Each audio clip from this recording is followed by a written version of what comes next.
Shabbat Shalom, fellow saints of the Most High, and welcome to the Messianic Torah Observer Sabbath Thoughts and Reflections. I want to thank you for fellowshipping with me here on this blessed day of rest, what we call the Shabbat.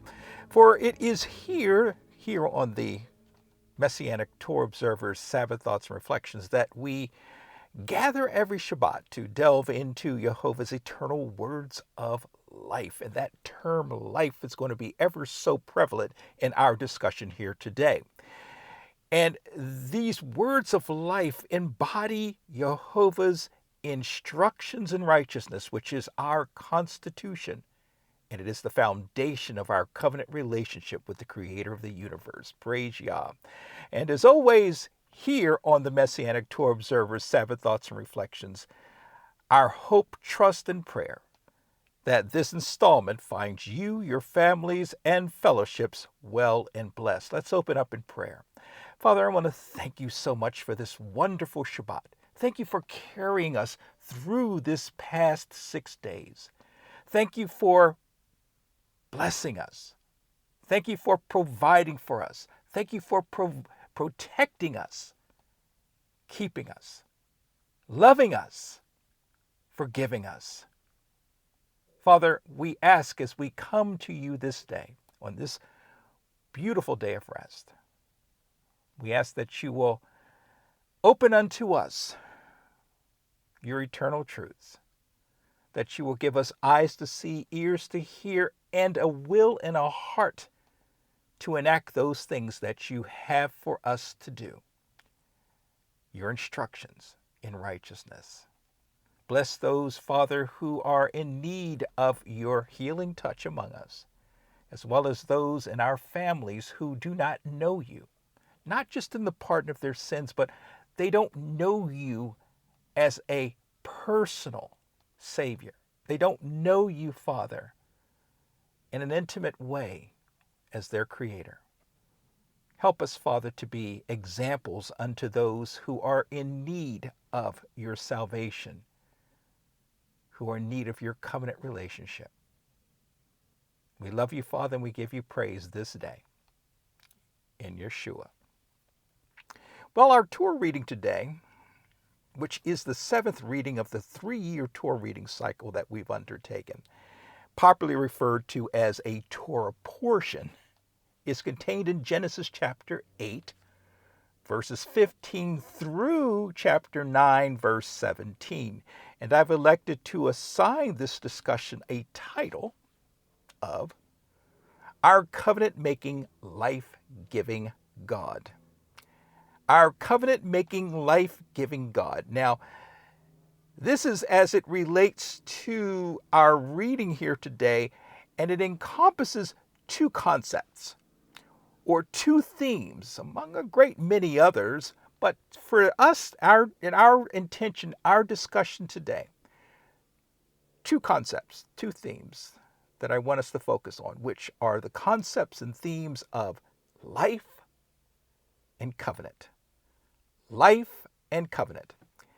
For we will find clearly laid out before us today as we go through this passage that we serve a life-giving, life-promoting, covenant-making, covenant-keeping Elohim. And this reality rests in stark contrast to that which the enemy and unconverted, unrepentant humanity advocates. Unrepentant, unconverted humanity advocates death. And they advocate the living of lies. And we'll get into that in just a moment. The enemy and unrepentant humanity is all about promoting death of itself one way or another. It may not appear as overtly about death, but in one way or another it is about death, or it also leads to death. While promoting such things via platforms that are based upon lies and deceptions. You see, you can't have covenant with Jehovah without truth and life. But our reading here today encapsulates the concepts and the themes of life and covenant through the life and experience of Noah and his family. And we find here in our reading a story about new beginnings, as Jehovah begins the process of rebuilding his living creation from the survivors of the great flood, Noah, his sons, and their wives. And contrary to what we may think on the surface, the story of Noah is a story of hope. It's a story of promise. It's a story of covenant. It's a story of life. So let's begin our reading here today and have a little bit of discussion and commentary as we go through it. As always, I'll be reading from the Robert Alter translation. Not always a favored translation. I have some issues with Mr. Alter's understanding of these passages, especially in his commentary, but it, for me, is one of the better translations that better encapsulate what the original Hebrew is intended to say. So let's begin. We'll be picking up here at chapter 8 of Genesis, beginning at verse 15. And it reads, "And Jehovah spoke to Noah, saying," verse 16, "Go out of the ark, you and your wife and your sons' wives with you." Verse 17, "All the animals that are with you of all flesh, fowl, and cattle, and every crawling thing that crawls on the earth, take out with you, and let them swarm through the earth and be fruitful and multiply on the earth." Verse 18, "And Noah went out, his sons and his wife and his sons' wives with him." Verse 19, "Every beast, every crawling thing, and every fowl, everything that stirs on the earth, by their families, came out of the ark." Verse 20, "And Noah built an altar to Jehovah, Yahweh, Yahuwah, however you declare his name. And he took from every clean cattle and every clean fowl and offered burnt offerings on the altar." Let's stop here and talk for a minute. And so we have here, after disembarking, leaving the ark, as Jehovah instructed Noah and his family, we have here Noah builds an ark, and he offers burnt offerings or sacrifices consisting of clean fowl and cattle unto Jehovah. And it would seem clear to any who are knowledgeable of the sacrifices that are stipulated and ordered and commanded here in Torah as we move along into the Moses era.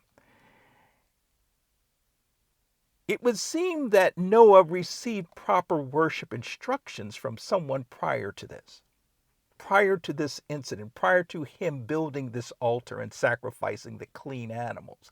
And bear in mind that this is centuries before, many centuries before the giving of Torah. No doubt his righteous parents provided him the instructions in proper worship, and worship always consisting of sacrifices, offerings. At least one of the extra biblical writings I came across in my study of this passage contend that Noah received instructions in righteousness from his grandfather Methuselah as opposed to his father Lamech. It seems that, from these writings, that Lamech was not that into the things of Jehovah. But Methuselah was a righteous man. And so he passed down instructions in righteousness to Noah. Now, whether this is true or not, we take it for granted. We take it for what it's worth. We take it for what, that is contained as the thinking that was prevalent in some of these ancient extra biblical writings. And I don't have any reason to doubt that this is true. Because clearly, Noah received instructions in righteousness, how to properly worship Father. And he received instructions on distinguishing between the clean and the unclean. Remember when the animals were being brought into the ark, Father gave Noah instructions on distinguishing, separating out, bringing in more clean than unclean animals into the ark. Regardless, what we see clearly spelled out here is that there existed a clear distinction between that which was clean and that which was unclean as it relates to animals. And of course, this plays out prevalently as we get into the Mosaic era, where all these animals that are to be sacrificed have to be clean. The animals that we consume as Yah's elect have to be clean. Father is all about purity and cleanliness. Let's continue. Verse 21. And Jehovah smelled the fragrant odor, and Jehovah said in his heart, I will not again damn the soil on humankind's score. For the devisings of the human heart are evil from youth, and I will not again strike down all living things as I did. Let's stop here for a moment.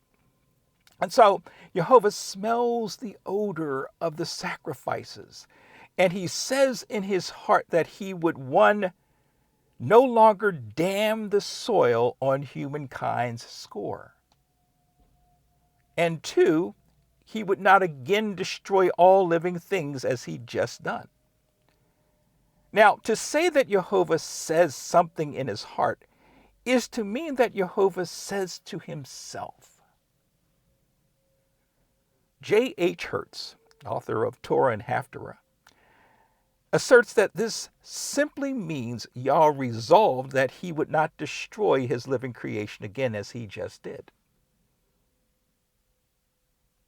The noting by Moshe here in this verse that Jehovah smelled the fragrant odor, leading to Jehovah's resolution not to destroy creation again, is somewhat indicative that Jehovah accepted Noah's volitional offering. So one could see that, or one could say, let's say, that Father accepted Noah's offer as opposed to smelling the fragrance. I wouldn't doubt that Father could smell the fragrance, the fragrant odor of the sacrifice.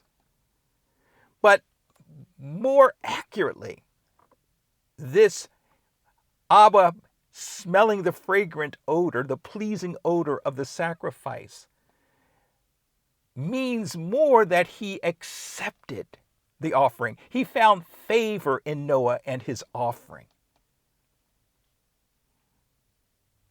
We also find here noted that Jehovah determines that, quote, he will not again damn the soil nor strike down all living things as he did, because the devisings of the human heart, or the devising of the will of humans, are endemically evil, inherently evil, end quote.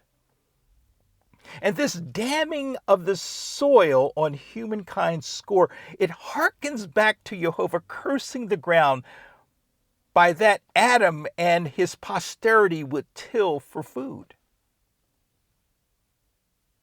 But given the context in which this statement is made here, this damning of the soil or earth also directly applies to another great flood. He would no longer bring a extinction level flood upon humanity, upon the earth, the soil also applying to the earth as a whole. So I ask you, is it possible that Yah settled within himself and with the heavenly council, if such a thing indeed exists, that humanity's inherent evil nature is something to be dealt with via another method or means instead of damning the whole of creation altogether? Does this not in some way speak to the righteousness of Elohim, both of Yah's goodness as well as his justness? And his justness his justice, I should say. Now that he reset creation to such a place whereby the corruption of Yah's living creative order was more or less mitigated, and he would now move forward with his plan of salvation, redemption, and restoration, less inhibited by humanity's corruption and wickedness, could the advent of the great flood have been emotionally trying upon the Creator, to the point that he would not wish a repeat of the flood event? His love for his human creation being so great? Or could it have been that maybe Yah was coming to terms with himself, that humanity was simply incapable of good without his help? And so his compassion and his justice, speaking of Yah here, his compassion and justice would not bring him to repeat another extinction event such as the Great Flood. These are just thoughts and reflections, something to kind of really try to place ourselves in Yah's position, if that is even remotely possible, of which it really is very difficult, if not virtually impossible to do.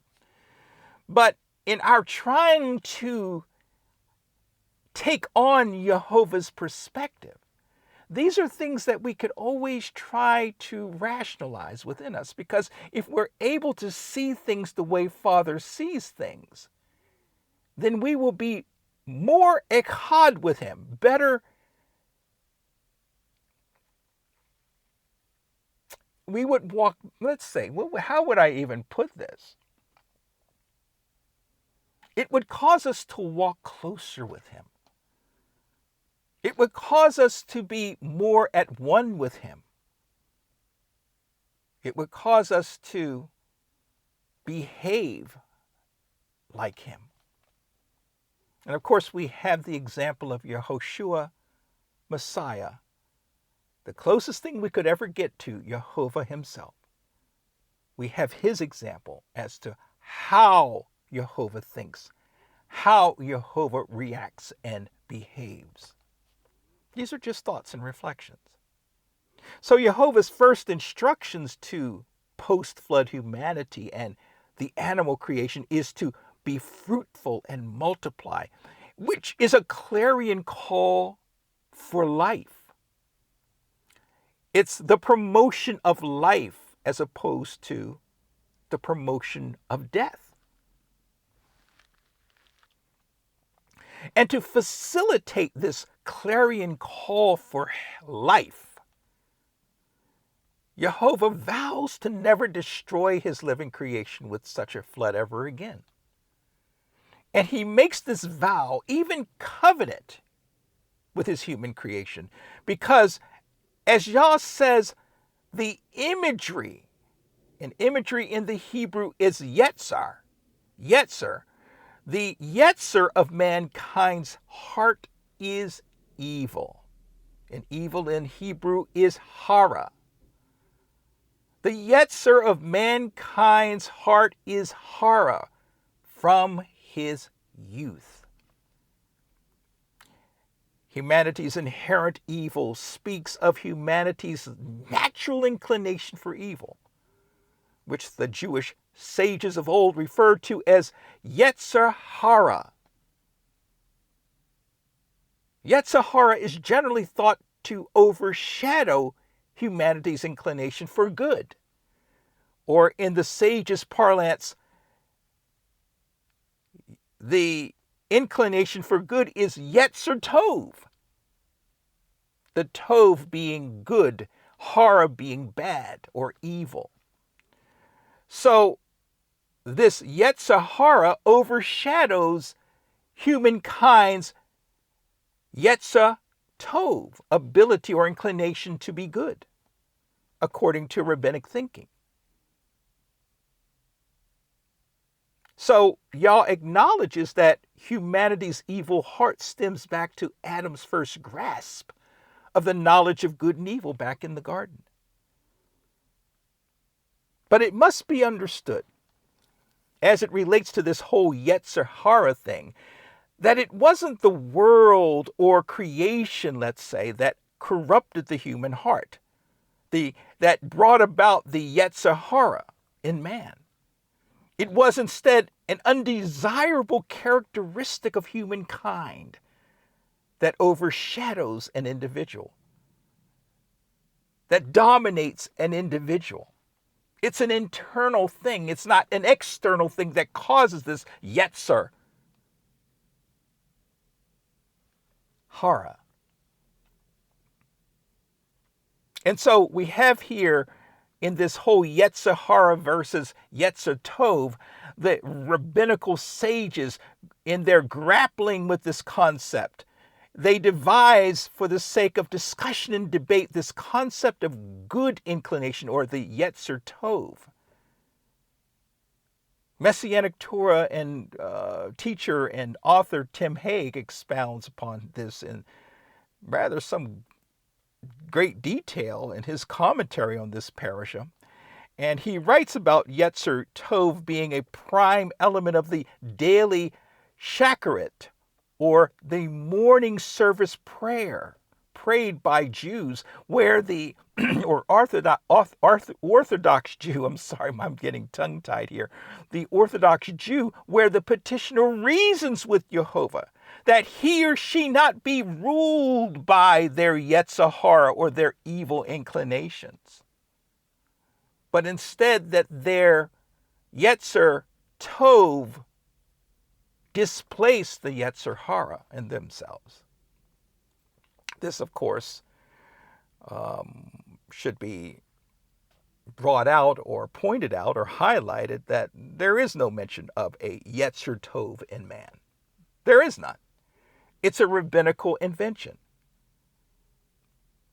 How do we know that? Well, our master corrected the rich young man who asked him what good thing should he do in order to have eternal life. Matthew 19, verse 16. And Yahoshua said to this gentleman, "Why are you asking me about good? There is one who is good. But if you want to obtain eternal life, observe the mitzvot, or the commandments."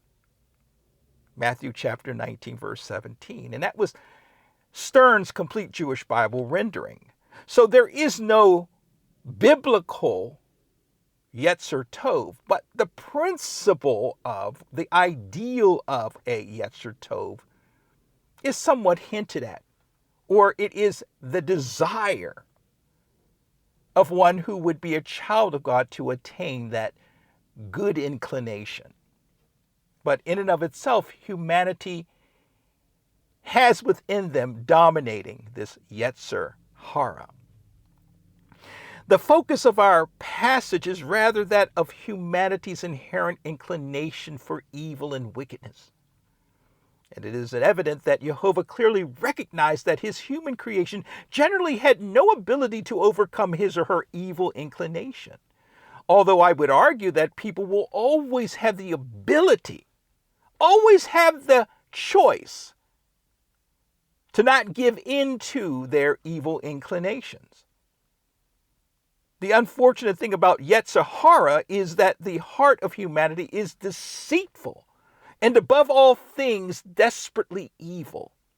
And so humanity is inclined to give into the deceitful and evil heart of theirs, to give into their deceitful heart. Jeremiah chapter 17, verse 9. We know that Jehovah told Cain just after rejecting his offering. He said to Cain, "If you are doing what is good, shouldn't you hold your head high?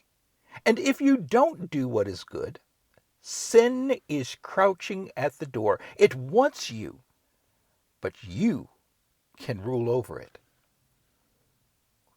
Wow. Genesis chapter 4, verse 7, the Complete Jewish Bible rendering. You can rule over it. Man has the ability to rule over the sin that's crouching at the door. You just have to make the decision whether or not to give in to it. But man's propensity is to give in to it, to take the path of least resistance. From the words of Elohim himself, as he told Cain, humanity can rule over his Yetzer Hara if there is a desire to do so. But that desire, it stands to reason, must be there. Certainly the patriarchs such as Abel, Enoch, Methuselah, and Noah all had the desire, all had the inclination to rule over the deceit, rule over the wickedness, over the lawlessness that was pervasive in society at that time.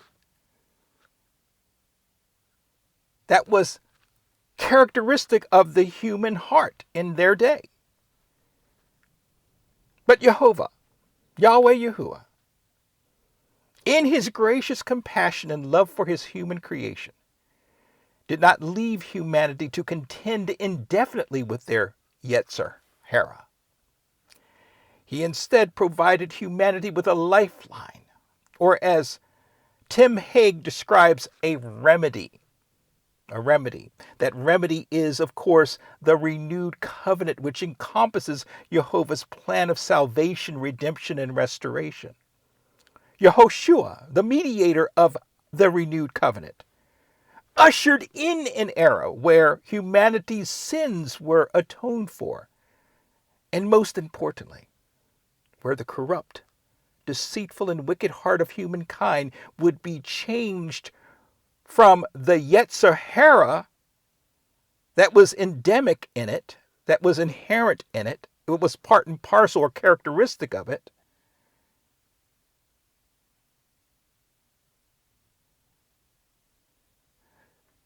to, let's say, Yetzer Tov, that the rabbis envisioned, changing it from the inside out to that of good, the ability to do good through the inscribing of Yah's word on it. Yahoshua ushered in a change from within the human condition, the inside of the human condition. Humanity would be offered the opportunity to start anew here with Noah. And then through on to Yahoshua, where he ushers in the renewed covenant, where man can become anew. You see the parallels there. Noah ushering in a new aspect of humanity. Yahoshua bringing in the newness of humanity, a change in humanity. Two beginnings, two renewals, if you will. Humanity would be offered the opportunity to start anew, to receive the new birth that Yahoshua told Nicodemus about, that Nicodemus could not wrap his head around. That the world, for that part, can't even either wrap its head around.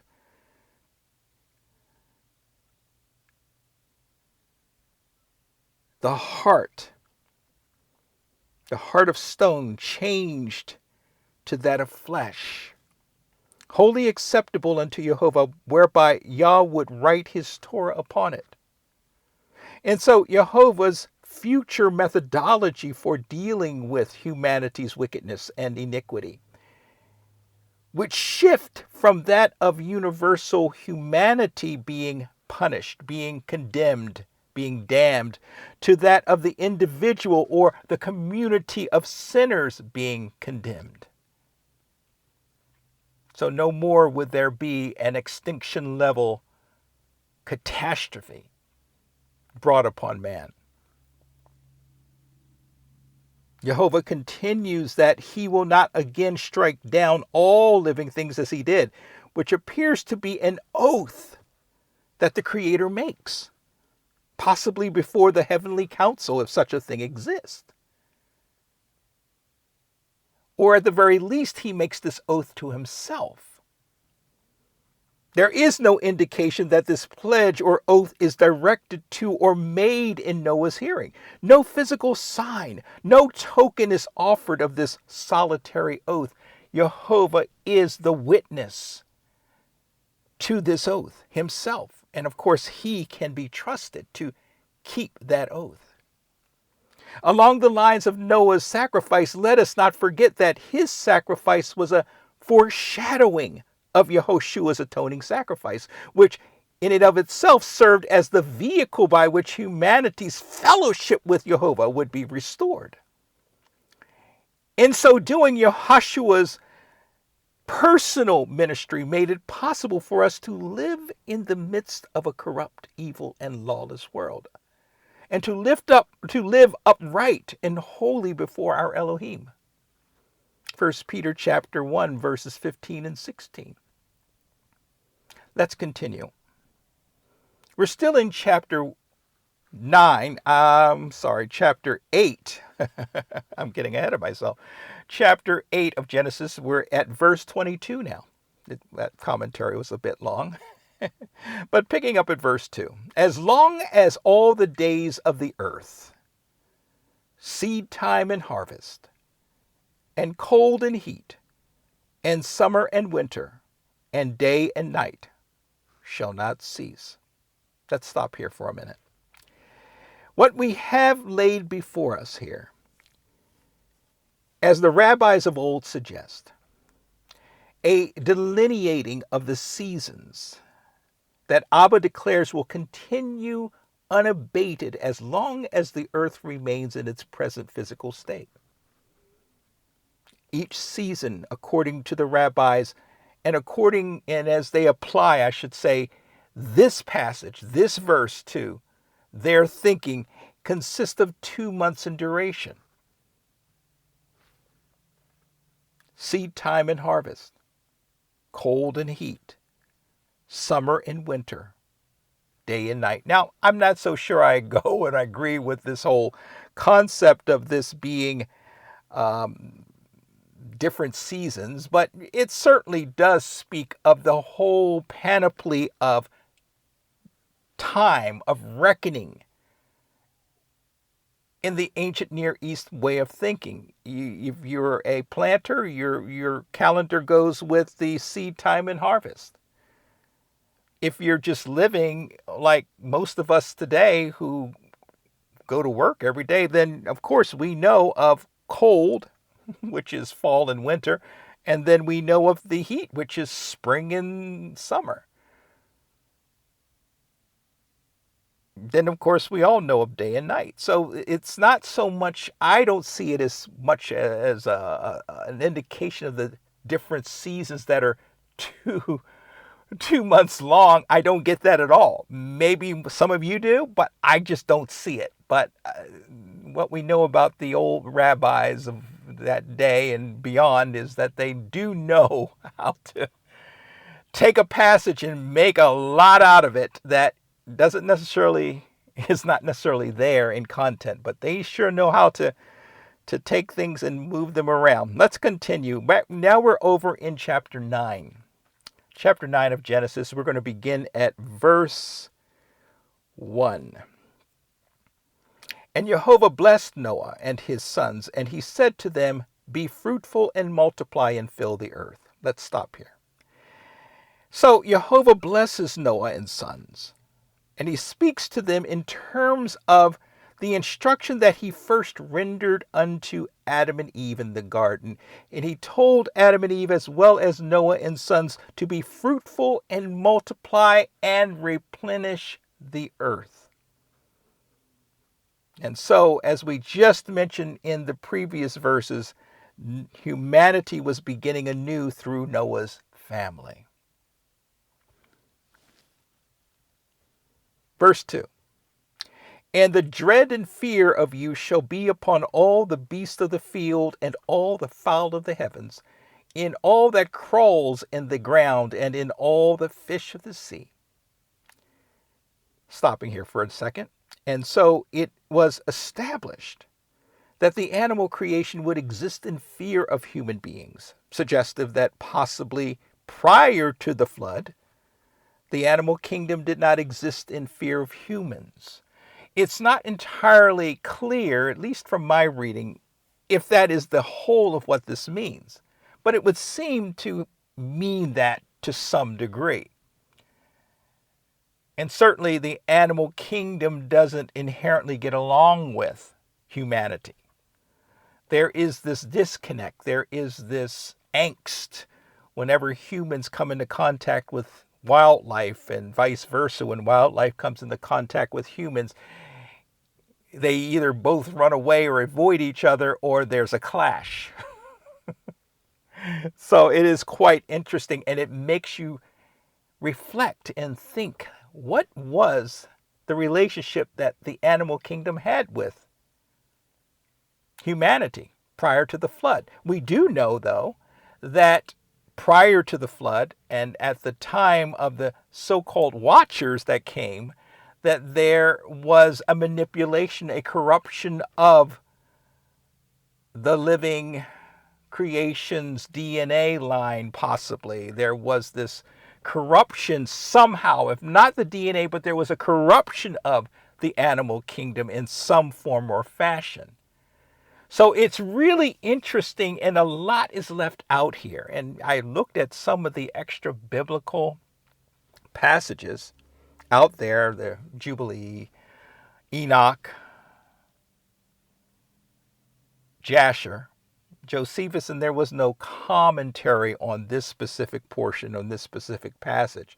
So there's not a whole lot to really talk about here other than to go with what we have in front of us, and that Father said he would place fear in the animal kingdom for man. Verse 3, in your hand they are given. They, being the animal kingdom, will be given. All stirring things that are alive, yours shall be for food, like the green plants. I have given all to you. Stopping here. This passage, or this verse actually, seems to be talking more about the animal kingdom being now open to humans for food to consume. Humans then seem to be released from subsisting on solely a vegan diet here, as Jehovah grants the human race permission to consume flesh in addition to a plant-based diet. And this goes all the way back to Genesis chapter 1, verse 29. So why would Jehovah make this change, and why would he do so at this juncture of human history? What changed in the mind or purpose of Jehovah in regards to this? I don't have an answer for it. Some have speculated that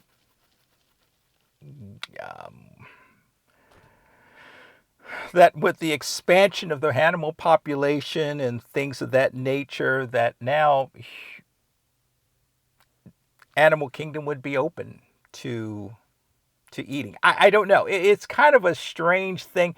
I've read different thoughts on this, and it really didn't make any sense to me, a lot of their positions on this. And I guess it really doesn't matter. Father says here pretty openly and pretty clear that now you can consume meat. But here's where the kicker comes in. He says, all stirring things that are alive, yours shall be for food. Like the green plants, I have given all to you. So now we have the anti-Torah folks who would come and say, look, see, God says that we can eat it all. There is no distinction between the two. There's no distinction between clean and unclean. We can have pork and shellfish and raptors and eagles and badgers and all these kinds of different foods. It doesn't matter because my Father made it. It's all good. And anything that may be questionable, we just say grace over it and it's all good. The prayer, through the prayer, God will sanctify it so that we can consume it. But that's not what is being said here, because we know back earlier in this passage, Father acknowledged, or let's just say Noah acknowledged in his sacrifice, the distinction between the clean and unclean. So obviously it was well known to Noah and his family the difference between those animals that were clean and those animals that were unclean. And it would seem to me that this passage requires us to understand the importance of clean and unclean and what would be considered food and not considered food. And so it's easy for us to just take what's written here at face value and apply it universally, saying that all meats are open to us to consume. And to be honest, and a lot of people don't misunderstand what I'm about to say, but all animals that are out there are indeed open for human consumption. Father has not struck down anybody for eating any meat that they chose to eat. It's just the distinction is God's people eat clean. Let me repeat that. Those who belong to Yah will eat clean. Those who are not will eat whatever they want to eat. And that's just the pure and simple fact of the matter. Because if it was not true, why did Father have Moses, distinguish the clean and the unclean? He did it because it was relevant to the discussion. Because only Yah's people will only consume that which is clean. And that's all we'll say on that. Moving on to verse 4. But flesh with its lifeblood still in it, you shall not eat. The recorded restriction given by Yahoshua here as it relates to human consumption of meat that is taken from a live animal, as well as the consumption of any animal blood, is what we have here before us. Yahoshua views the blood of all living creatures as the seat of the creature's life. And this instruction certainly plays into the kosher handling of meats in Judaism, referred to as shakita, and koshering. It's very important. And it's not just because, Father, it's not just because it's cruel to consume meat.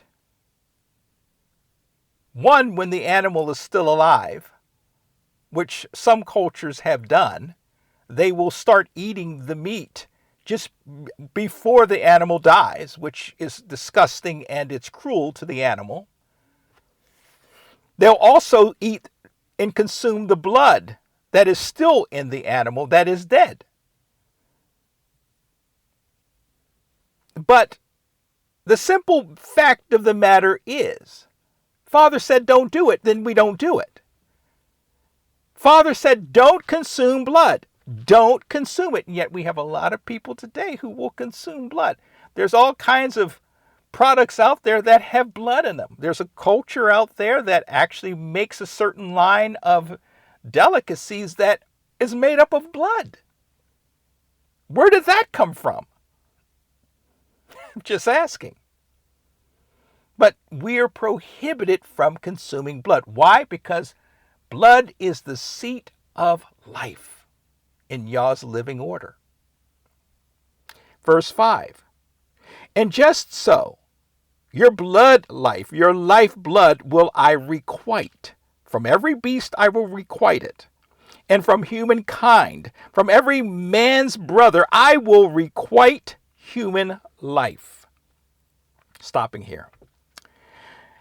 The sanctity of human life is underscored here in Father's edict or ruling that he would expect punishment. He would exact punishment. He would exact punishment for the shedding of human blood. And this is going to be talked about in just a second in verse 6. This, Father asserts, is due to humans having been made in Jehovah's image. And so it could be concluded that Abba was foreshadowing the establishment of justice systems to directly deal with violations of this prohibition against the shedding of blood and of murder. Clearly, leading up to the great flood, murder, the shedding of blood, especially the shedding of innocent blood, was a common pastime of the antediluvian human society, and Abba, setting matters of humanity on a proper footing here with Noah, he intended to make it clear that murder was not acceptable behavior for humans to engage in. Also, if an animal happened to kill a person, that animal was subject to being killed as well. And this would later be reflected in a Torah commandment in Exodus chapter 21, verses 28 through 32. Much more than this, if a person were to murder someone, Yah would exact vengeance from the murderer through the agency of humans, or rather, a judicial agency, as stipulated in Deuteronomy chapter 16, verse 20. For the universal identity of humanity is that he was created in Jehovah's image.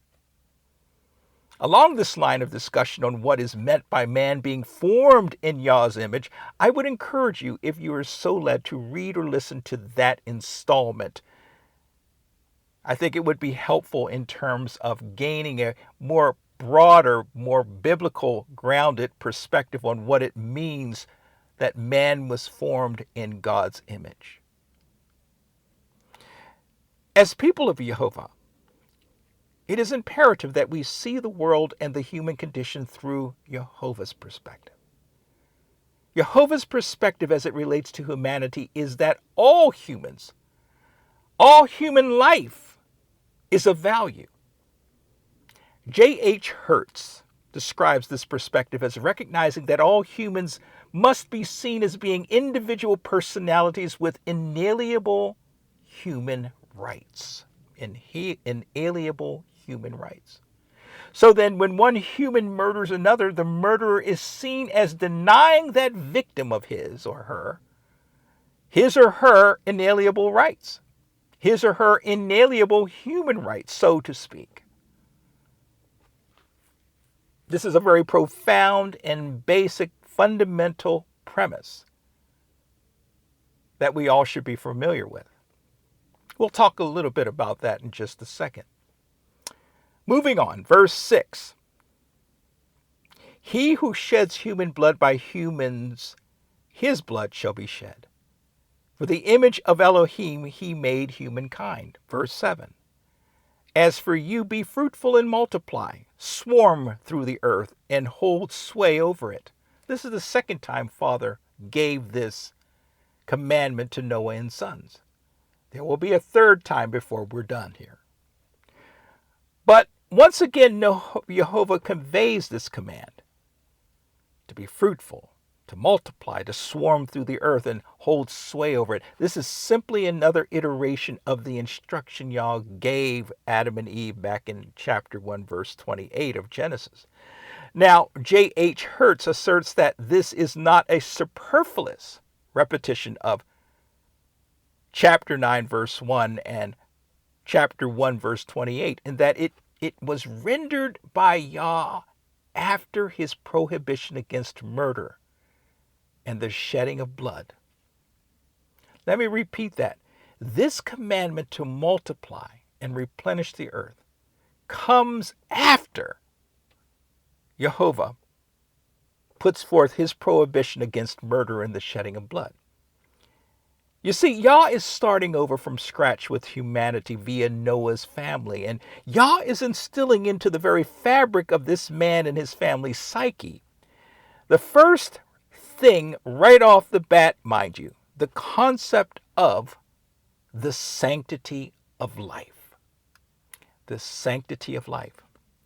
The reverence for life had all but been lost in antediluvian humanity. Not too different than what we're seeing played out before us in society today. And this being one of the first instructions given to the family upon their disembarking the ark, is that they don't murder. Instead, be fruitful and multiply, propagate and promote life. Promote life. You see, our Elohim is an Elohim of life. For he brought about life out of death. He brought life out of darkness. He brought life out of utter and irreversible chaos. Of this very thing, Yochanan, John, he wrote, "In the beginning was the Word. In the beginning was the plan or word of Yahweh. And the plan or word was with Yahweh, and the plan or word was Yahweh's.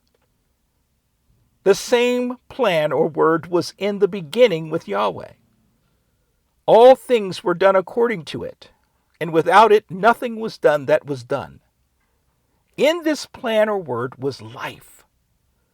In this plan or in this word was life, and that life was the light of mankind." That was John chapter 1, verses 1 through 4, and that was the Book of Yahweh rendering. Now, I get it. The conventional understanding of this passage of John 1, verses 1 through 4, is that Yochanan was describing Yahoshua Messiah. But I differ in that perspective, and I believe these 4 verses are literally describing Yahweh or Jehovah and his word. His spoken, uttered word being the source and giver of life. That same word, or as the book of Yahweh frames it, the plan of Yahweh, the words of Yahweh, which is life in and of itself, would take on human form, human flesh, and dwell in the midst of humanity and promote life. That's how I interpret. That's how I understand John 1, verses 1 through 4.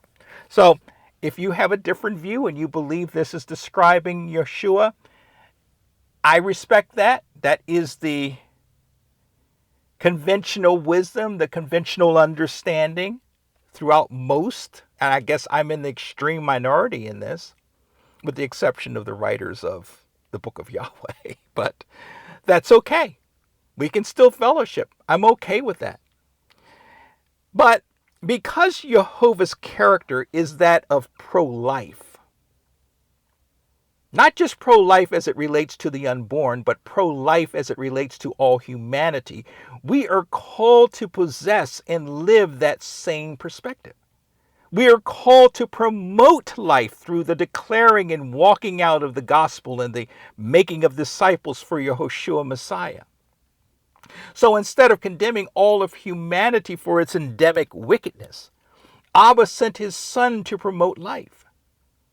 And of his mission, Yahoshua declared some 11 times in the Gospel of John alone that he came to bring and promote life to humanity.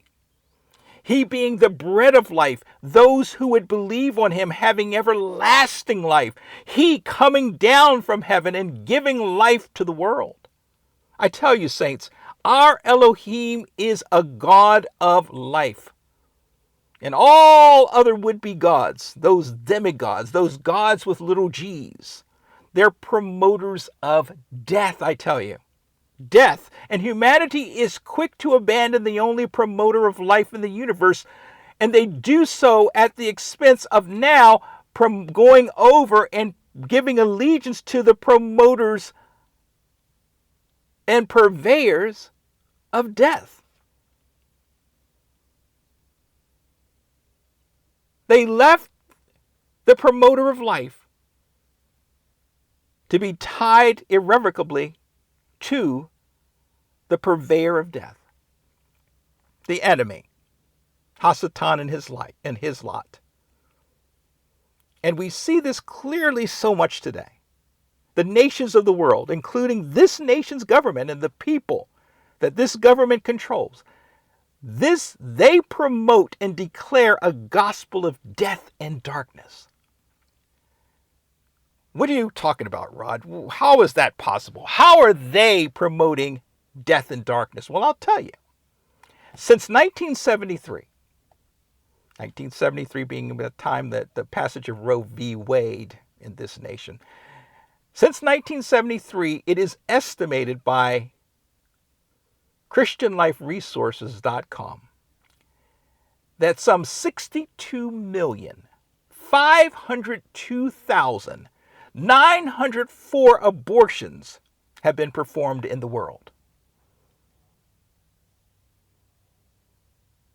62.5 million abortions, that's murders, have occurred in this world. The World Health Organization estimates that there are some 40 to 50 million abortions performed each year in this world. 40 to 50 million. Now, compare and contrast these numbers to those who have died from this so-called pandemic just over the last 18 months. And it is estimated that worldwide, some 5 million souls have succumbed to this man-made virus.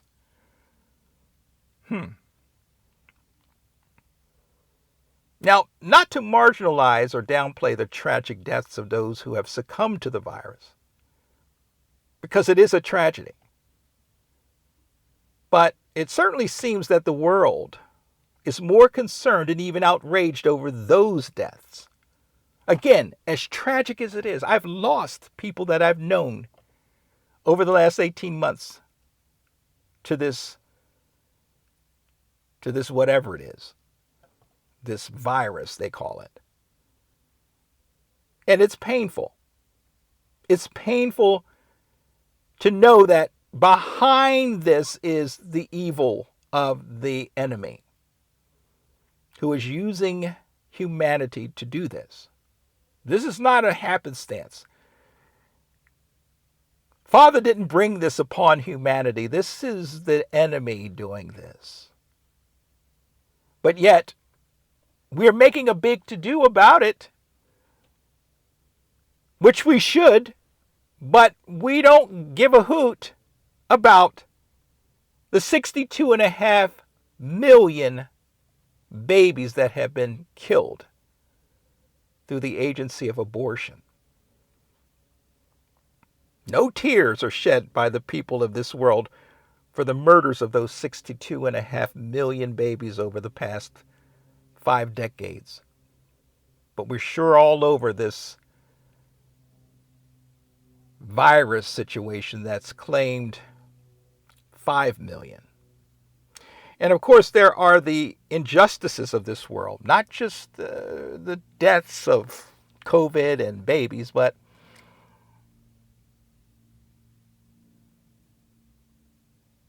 we have the injustices that have led to the deaths of untold millions, unjust and trumped up wars that the military-industrial complex have propagated, gang and unwanted murders taking place on a nightly basis in the urban areas and centers of our nation, the contamination of the nation's food and water supplies, the distribution of vaccines and such, all intent on extinguishing life on this planet so that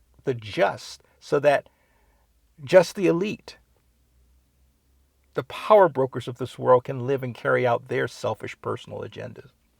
None of this is happenstance, friends. There's a plan behind it, just as in the days prior to the flood. All of that corruption that happened on the earth wasn't just a happenstance. This was all orchestrated by the enemy. At least I believe that. Indeed, the Elohim of this world, the enemy of this world, is a promoter and propagator of death. And the world is caught up in the sway of the enemy to this end. But Jehovah, our Elohim, as we see here in our reading today, is promoting and covenanting on life. It's interesting how Judaism has taken Jehovah's instruction to Noah as seriously as they have.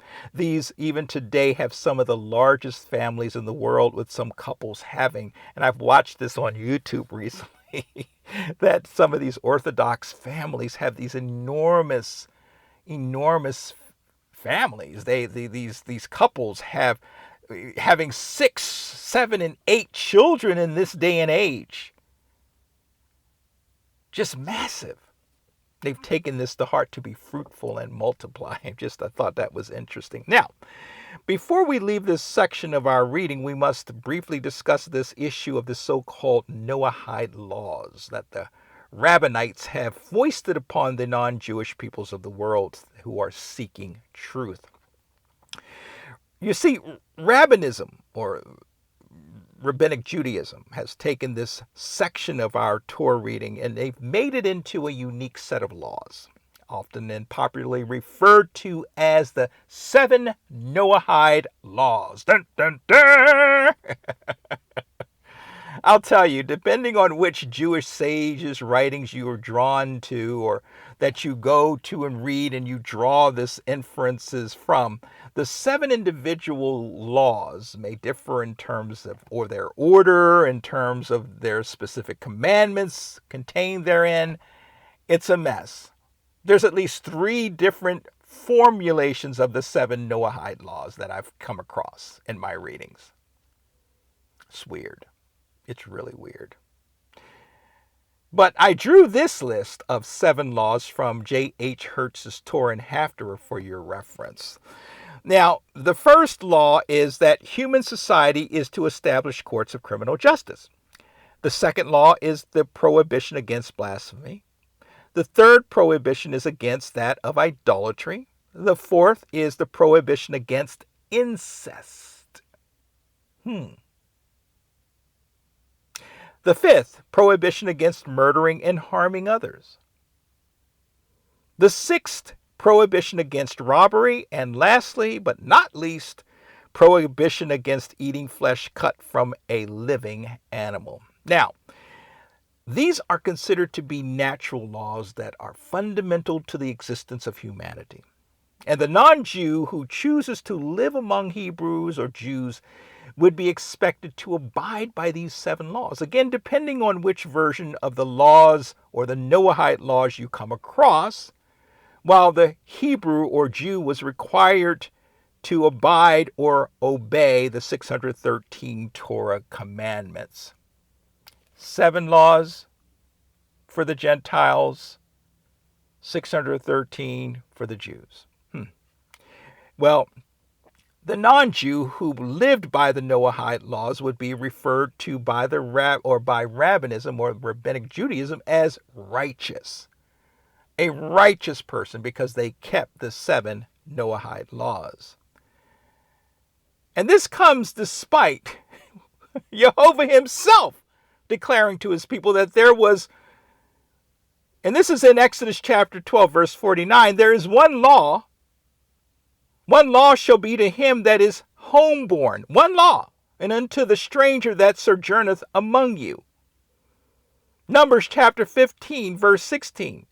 One law and one manner shall be for you, and for the stranger that sojourneth with you. There's one law, one Torah for all who would want to be a child of Yehovah. There's no 2 sets of laws. There's no Noahide laws for the Gentiles and Torah just for the Jews. You see, the concept of there being a set of Jehovah-given Noahide laws is a fallacy.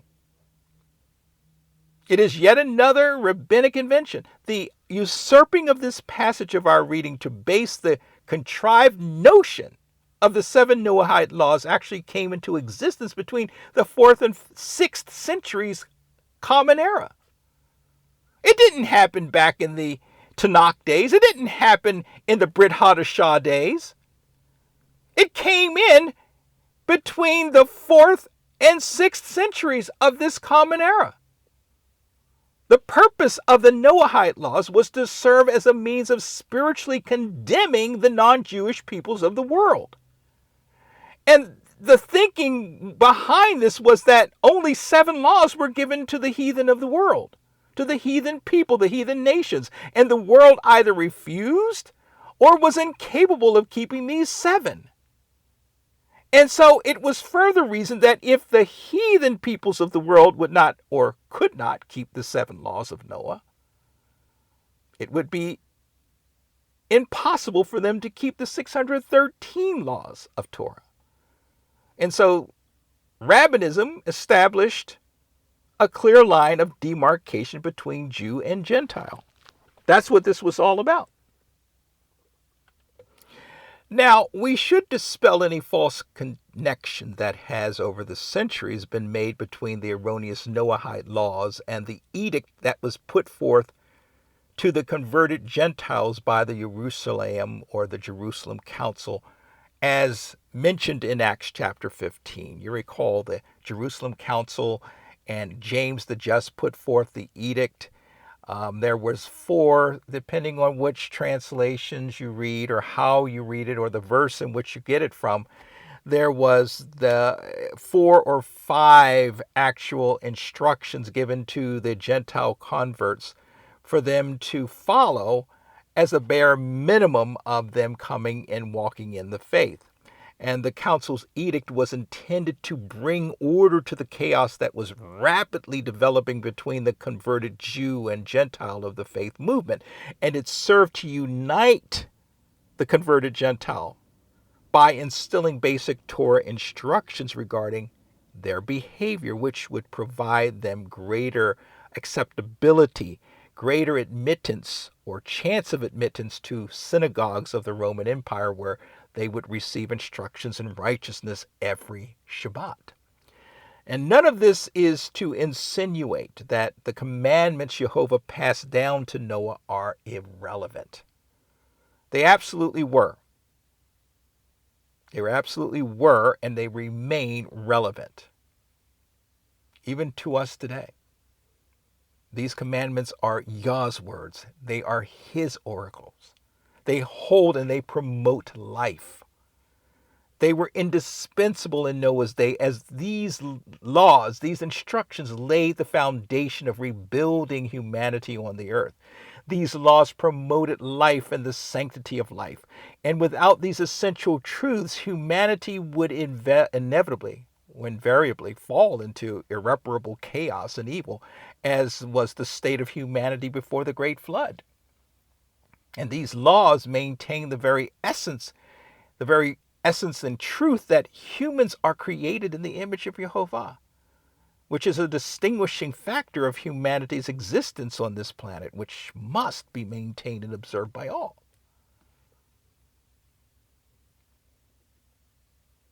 So let's move on to verse 8. We're in chapter 9 right now. And it reads, "And Jehovah said to Noah and to his sons with him," verse 9, "And I am about to establish my covenant with you." Let's stop there. So Jehovah turns attention over to himself in this conversation. He turns it over to himself, and he reveals to Noah and sons the expectations he established for himself, having just given to humanity his expectations for it. And so Jehovah establishes a unilateral, a unconditional covenant with humanity and all of creation. Now, unilateral or an unconditional covenant is one where the onus for carrying out the agreement, carrying out the covenant that Yah makes with humanity and creation fall entirely upon him, Jehovah. Mankind is not expected to do anything for Yah to stay true to his covenant, because it's a unilateral, it's a one-sided or an unconditional covenant, an agreement. Yah will not destroy the earth ever again by a flood, period. That's just that. You don't have to do anything. You can be as bad as you want to, humanity, but I will not destroy the earth ever again by a flood. Mankind is not expected to do anything for Yah to stay true to this covenant. And Yah, because of who he is, we know he will always remain true to his word, to his covenant.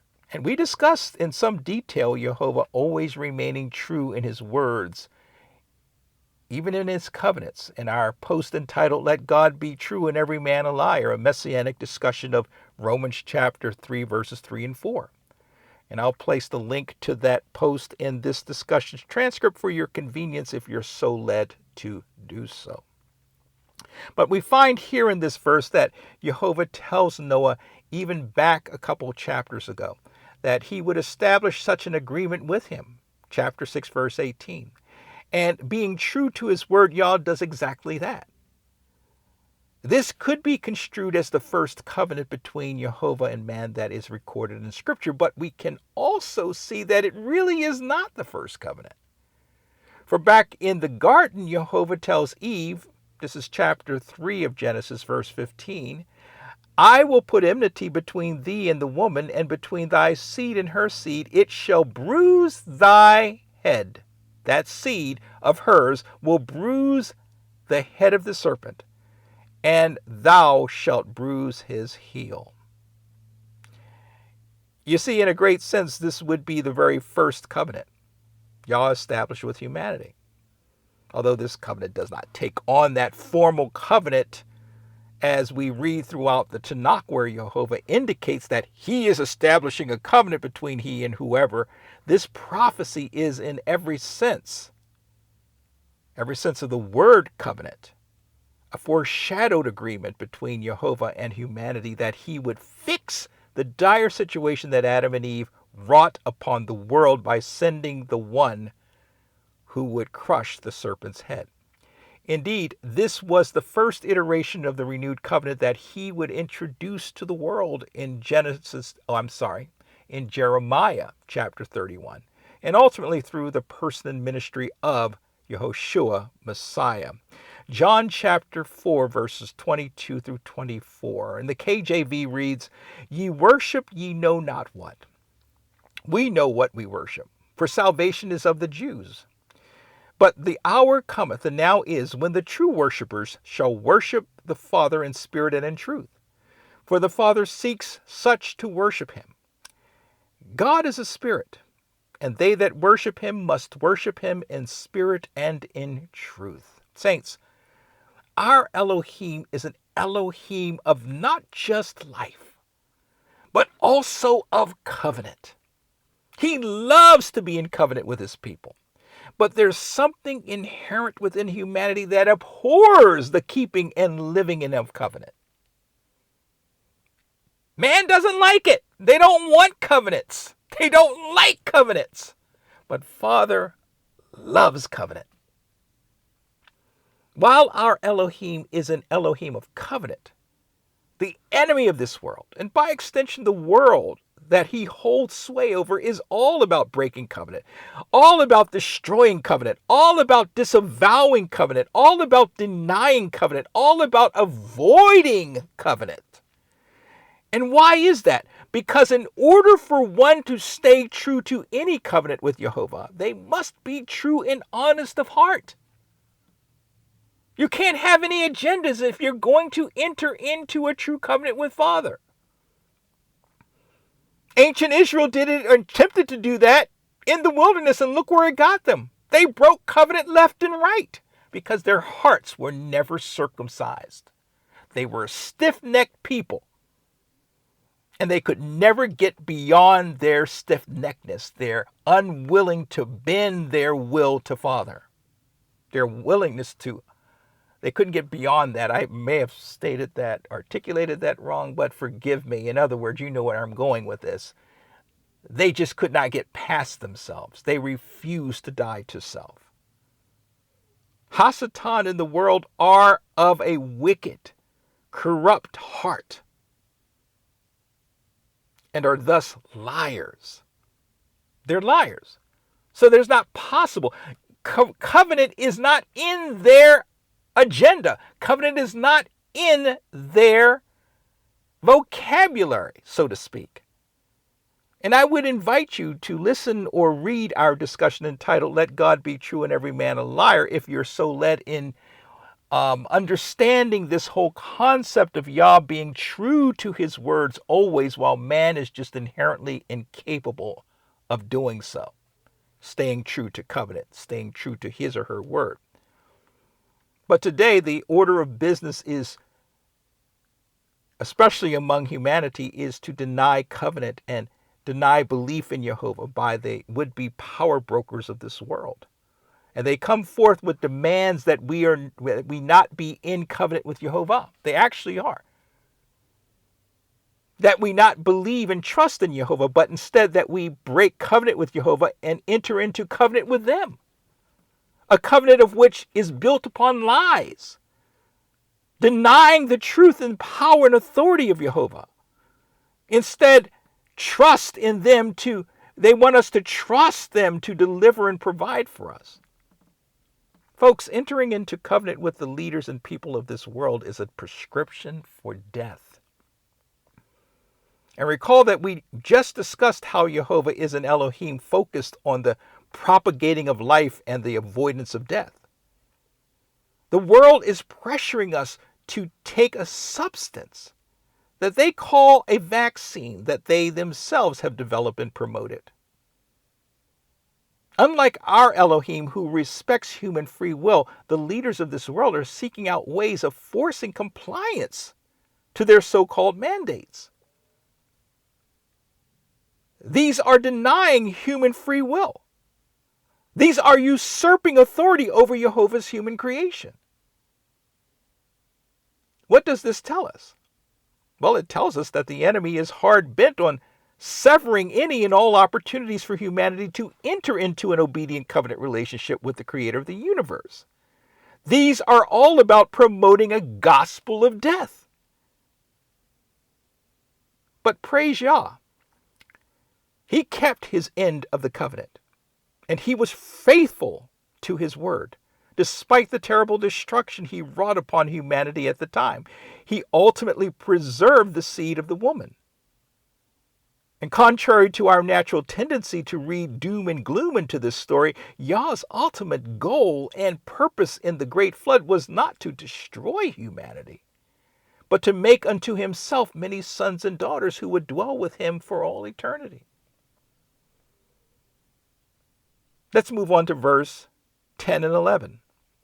And it reads, "And with your seed after you, and with every living creature that is with you, the fowl and the cattle and every beast of the earth with you, all that have come out of the ark, every beast of the earth," verse 11, "and I will establish my covenant with you, that never again shall all flesh be cut off by the waters of the flood, and never again shall there be a flood to destroy the earth." Let's stop here.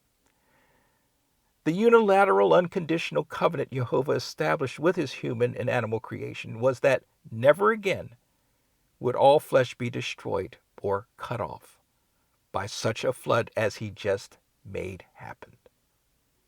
Verse 12, "And Jehovah said, This is the sign of the covenant that I set between me and you and every living creature that is with you for everlasting generations." Let's stop here. And as common to all covenants of the ancient Near East, Jehovah provided a sign. He provided a token of this said covenant. And such tokens or signs that Yah provides in support of the covenants he establishes with humanity, they offer both parties to the covenant a visibly permanent sign of the existence of that covenant.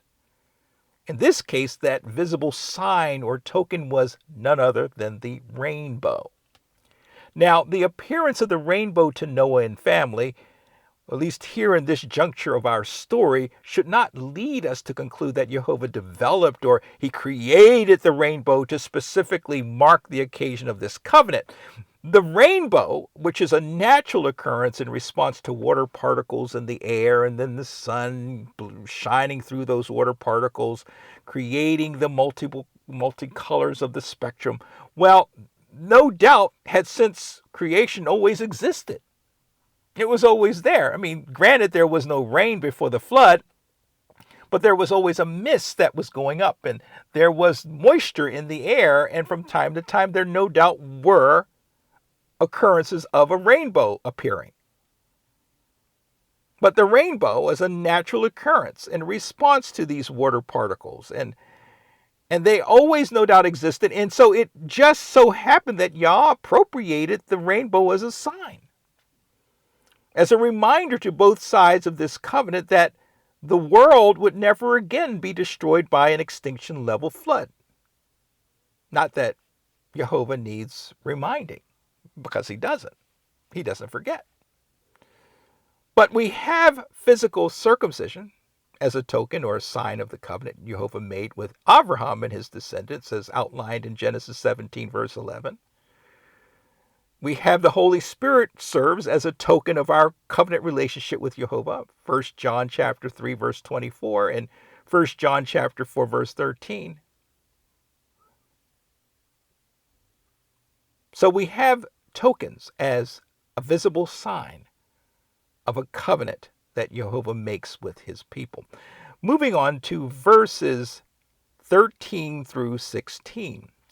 And it reads, "My bow," speaking of the rainbow, "I have set in the clouds to be a sign of the covenant between me and the earth." Verse 14. "And so when I send clouds over the earth, the bow will appear in the cloud." Verse 15.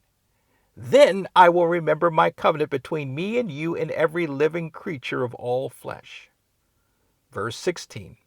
"And the bow shall be in the cloud, and I will see it, to remember the everlasting covenant between Jehovah and all living creatures, all flesh that is on the earth." Let's stop here for a minute.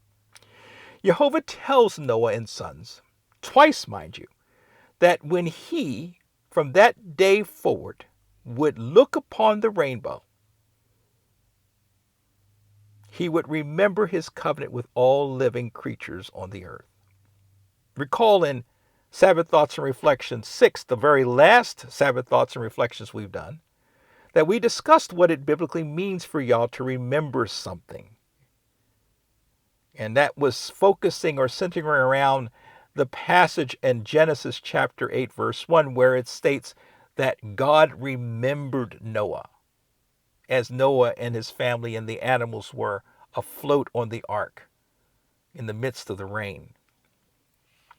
So the mention of Jehovah remembering a person, we talked about in that Sabbath Thoughts and Reflections number 6, that remembering of a person, a place, or thing was about Jehovah being faithful to the covenant he established with the entity or persons of which the covenant was focused or meant for. And so, as he technically did with Noah and sons, he calls all humanity to enter into a trusting, obedient covenant relationship with him in fulfillment of his ultimate goal and purpose for humankind. And one of the greatest points of the rainbow being a sign or a token that we must take hold of in our walk with Messiah is the importance of covenant and covenant relationship with Jehovah.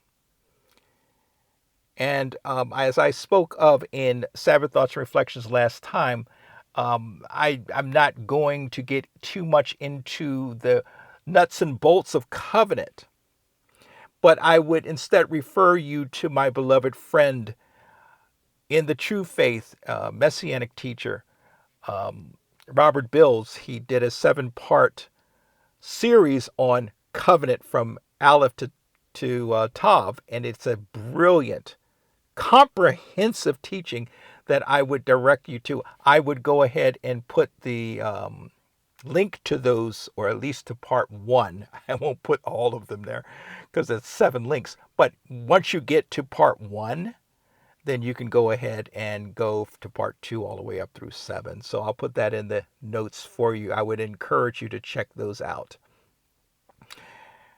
The thing about my friend Robert Bills, he's not as long-winded as I am. I tend to be extremely long-winded. But I digress. But many see the rainbow as only a physical sign from Jehovah that he would never destroy living creation with a great flood ever again. But the relevance of the rainbow extends well beyond the simply symbolism, the simple symbolism and understanding. The bow also provides the would-be child of the Most High with a visible sign of assurance that Jehovah will always be faithful to his word, faithful to his covenant with them, his beloved ones. For he will always remember, he will always honor, he will always stay true to his covenant with us. Furthermore, the bow must stand as a visible message that we are to trust Jehovah as opposed to trust men. Jeremiah chapter 17, verse 5, the KJV reads, "Put not your trust in princes, nor in the Son of Man, in whom there is no help. Whereas ye know not what shall be on the morrow. For what is your life? It is even a vapor that appeareth for a little time, and then vanisheth away." That was James chapter 4, verse 14, regarding putting your trust in the things of this life. The only thing that we can trust is Jehovah and his ways. Unfortunately, the powers of darkness have usurped. They've twisted this sign, this token of the rainbow being a sign of Jehovah's covenant with Jehovah's living creation, especially humanity. To that, they've taken and usurped this sign to that of a sign of wickedness, of lawlessness, sign of death even. The LGBTQ community has proudly usurped the rainbow as a symbol of their movement, and sadly, the world has happily accepted this evil, condemning any who would defy or counter it. This is you can't make this stuff up.